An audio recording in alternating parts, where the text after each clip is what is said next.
धनसिरी महकुमानि उरियामखात सिलनजान गामि पन्चायतनि राजुहुवा भवनाव साननैनि हाबाफारि लानानै हेन्डलुम एन्ड टेक्सटाइलनि गलाघाट जिल्ला अफिसा मोनसे हाबाफारि लादों आरो बे हाबाफारियाव हेन्डलुम आरो टेक्सटाइलनि सायाव ट्रेनिं जानाय लोगोसे सोलोंथाइ जानाय लोगोसे बेवहाय माखासे दिन्थिफुंनिबो हाबाफारि लादों आरो बेवहाय गोबां सेल्फ हेल्प ग्रुपनि बिथांमोना बेयाव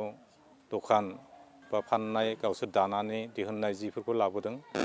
बे हाबाफारियाव दिनै गलाघाट जिल्लानि डिस्ट्रिक्ट हेन्डलुम टेक्सटाइलनि डिस्ट्रिक्ट अफिसार बिथां किरन बरुवा दङ आरो जोंनि सासे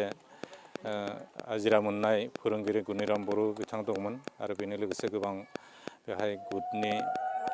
सोद्रोमा बिथांमोना नुजाफैदों आरो बे हाबाफारिखौ दिनै आंखौ बेखेवनो होनायलाय आं बेखेवना होबाय आरो बेखेवनानै आं थोजासे गोजोननाय मोन्दों। मानो होनोब्ला बे ओनसोलाव जोंनि गोबां बर'जों लोगोसे गुबुन गुबुन ट्राइबेल माहारिनि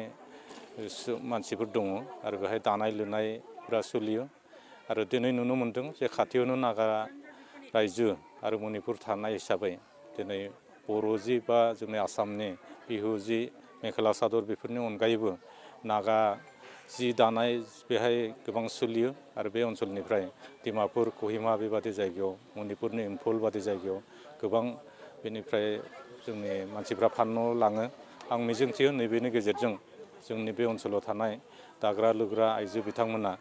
गोबां बाथ्रा मिथिनो हागोन आरो गोसो दुंबावगोन। जोंनि जिहेतु बर' हारिनि गेजेराव दानाय लुनायफ्रा एसे खमिलांबाय, निश्चय नैबे हाबाफारिनि गेजेरजों मोनसे जांख्रिथाया फैफिनगोन होननानै आं मिजिंथिदों आरो गाबोननि जानो गोनां हाबाफारियाव गोबां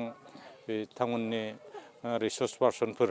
गोबां फुंखा सुबुंफोर नुजाफैगोन। बे हाबाफारियाव जाहाथे बे ओनसोलनि दाग्रा लुग्रा आइजो बिथांमोना नुजाफैनानै बाहागो लायो, बेनि थाखाय आं बयखौबो खावलायबाय।